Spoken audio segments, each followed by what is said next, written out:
There was a time when Mars was nothing but a red dot in the night sky, a smudge of color that fed our imagination far more than our knowledge. That time is long gone. Today, a small armada circles the planet.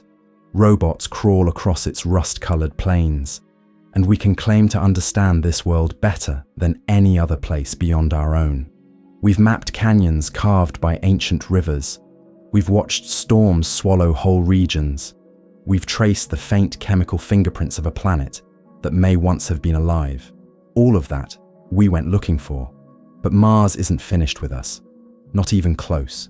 Buried inside a stream of routine measurements, NASA's Perseverance rover picked up something nobody had planned for, something its designers never built it to catch. A faint snap, barely louder than the hiss you'd hear pulling a cable out of an amplifier. And that whisper of a sound might just be the very first proof of lightning crackling across the surface of Mars.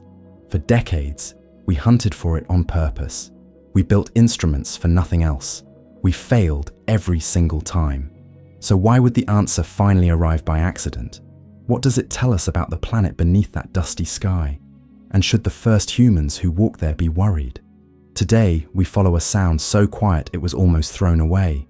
A tiny crackle that could rewrite how we understand Martian weather, its surface chemistry, the hunt for ancient life, and whether people can ever truly settle there.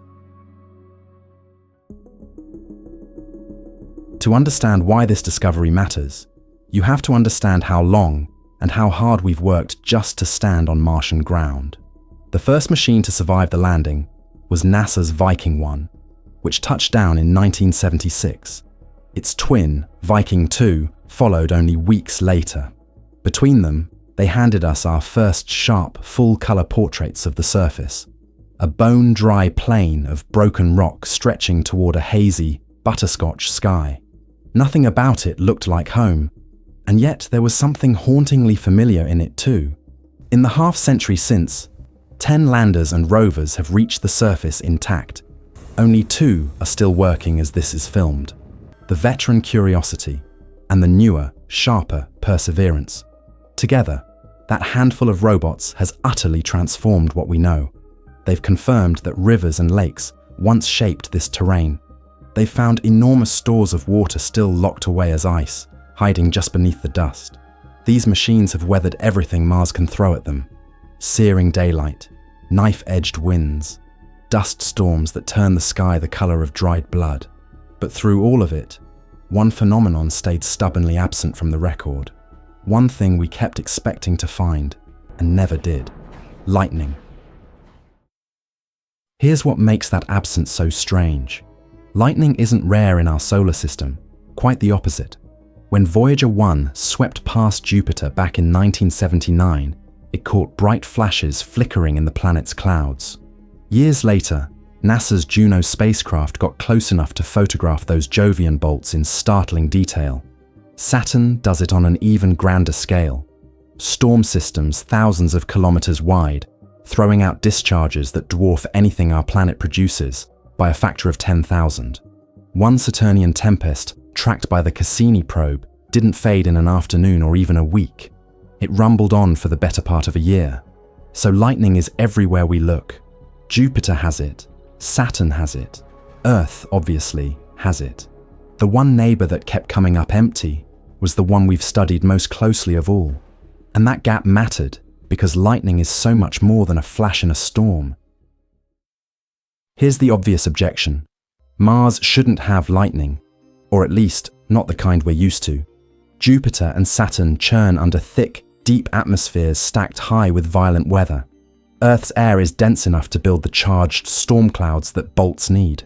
Mars has none of that. Its atmosphere is wispy, more than 100 times thinner than the air you're breathing right now. There simply isn't enough up there to spin up the kind of crackling thunderheads we know from home. But storm clouds aren't the only cradle lightning has. Look at a volcano mid-eruption. As ash and grit churn inside the towering plume, the particles grind against each other and trade charge. The same basic process that happens between ice crystals in a thundercloud. The result is volcanic lightning, jagged and electric blue, lacing through the smoke. And if there is one thing Mars has in genuinely staggering quantities, it's dust. Martian winds spin that dust into spinning columns, dust devils, that can rise as high as 19 kilometers. On a single ordinary day, the planet might host more than 100 million of them wandering its surface.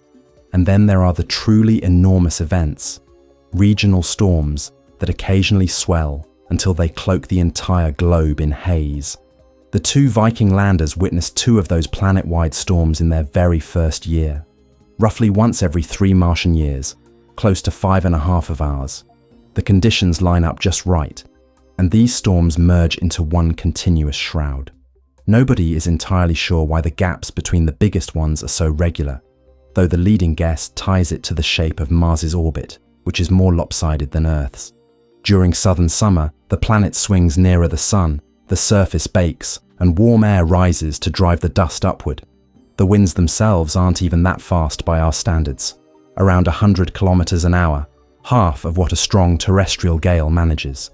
But Martian dust is so fine that even modest winds can blot out the sun almost entirely.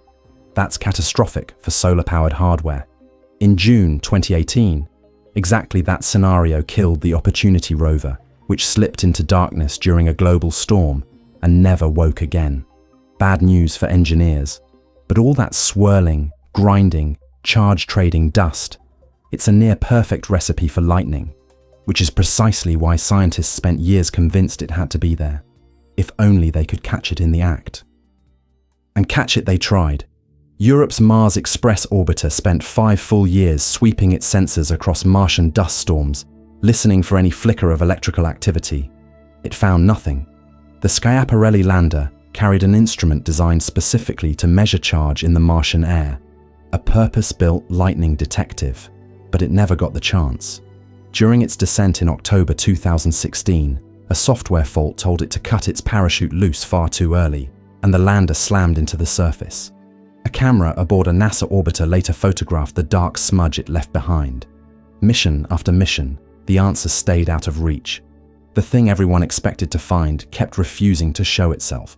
And then, after all that deliberate searching came up empty, the discovery arrived in the most unlikely way possible, from a rover that wasn't even looking.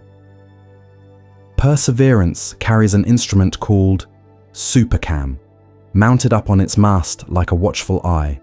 Its job has nothing to do with weather. SuperCam studies rocks by firing a laser at them, vaporizing a tiny speck of stone, and then reading both the light and the sound the little blast gives off. That's how it works out what Martian rocks are made of. But its microphone hears more than rock. Mixed in with the expected snaps of laser hitting stone, the instrument occasionally picked up an odd, out-of-place crackle. A pop that didn't belong to anything SuperCam was supposed to be doing.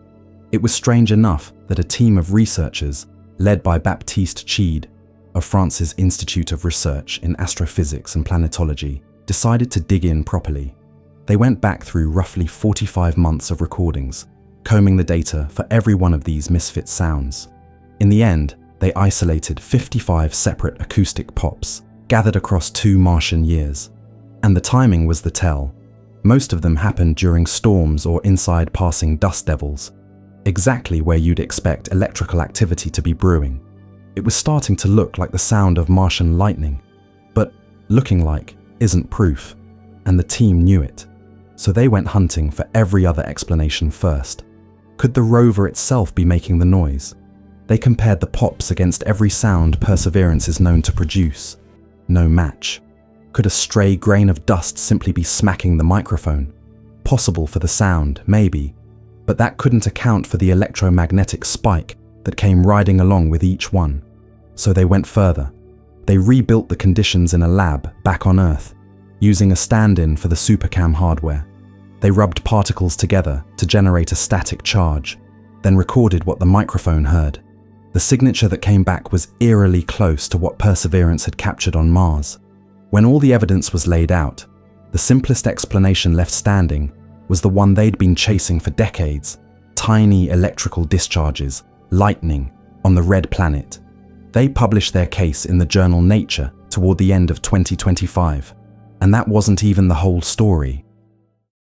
Early the following year, a second team approached the question from a completely different angle and arrived at the same place.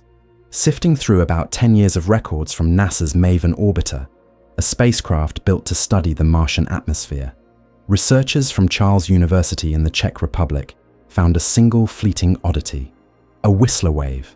On Earth, Whistler waves are low, eerie radio signals that glide along the curving magnetic field lines wrapping our planet before fading out. What makes them so interesting here is their cause. Whistler waves are a fingerprint of lightning. We've detected them around other worlds that have both magnetic fields and electrical storms. Jupiter, Saturn, Neptune. Never around Mars. Why not? Because Mars long ago lost the global magnetic field those other planets enjoy. The churning interior that once generated it shut down billions of years ago. What survives are scattered, localized patches of magnetism baked into the crust, far stronger across the southern hemisphere than the north. And it now seems that when storm-driven electrical activity flares up, a Whistler wave can ride along those leftover field lines. So far, this is vanishingly rare in the data. Out of more than 100,000 measurements, the team turned up exactly one such wave, and it lasted barely 0.4 of a second. The right conditions almost never align, and MAVEN has to happen to be in precisely the right spot at the right instant, a needle in a haystack that keeps moving. But absence of constant evidence isn't evidence of absence. That single ghostly signal, stacked on top of Perseverance's 55 pops, points hard in one direction. The lightning is real, and it's almost certainly happening more often than we can catch it. Don't picture forked bolts splitting the Martian sky, though. This isn't that. Martian lightning is closer to the little jolt you feel after dragging your socks across a carpet and reaching for a metal handle. A snap of static, not a thunderclap. But here's the thing. With millions of dust devils and storms grinding away across the surface, those tiny static discharges could be happening constantly, all over the planet. And in numbers like that, even small sparks add up to something powerful. For a start, it reshapes how we think about Martian weather itself. Charged dust is easier for the wind to lift, and it clumps together differently than neutral dust does, which means the lightning isn't just a side effect of the storms. It may be helping to power and shape them.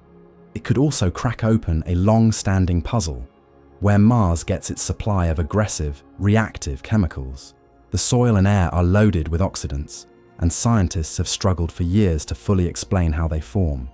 These newfound electrical discharges may be the missing piece.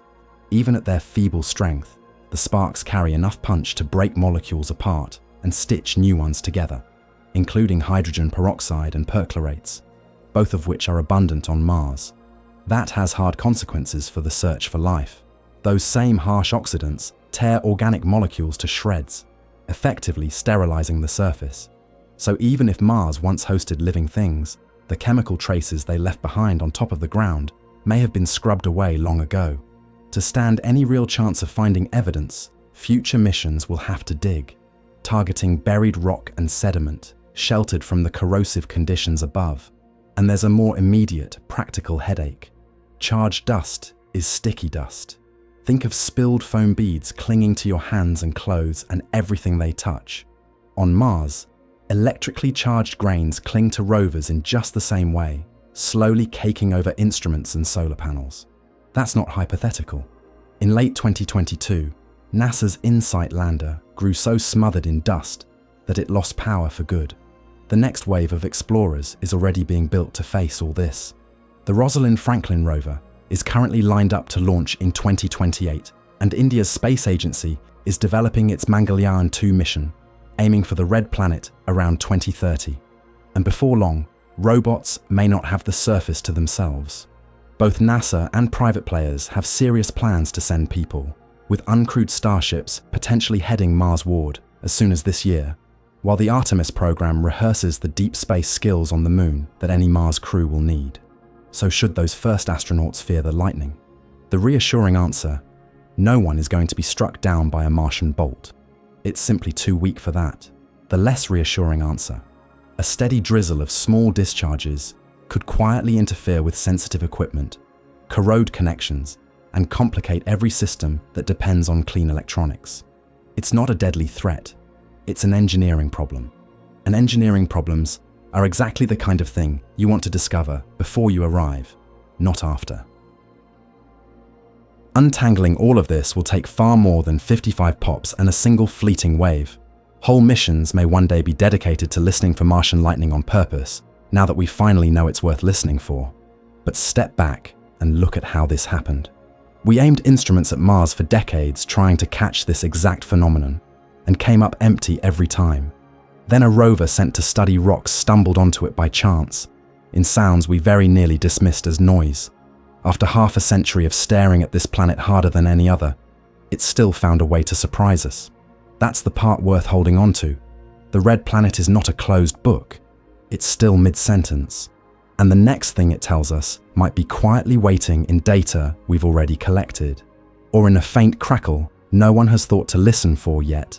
So the only honest question to end on is this: what else is Mars saying that we simply haven't heard?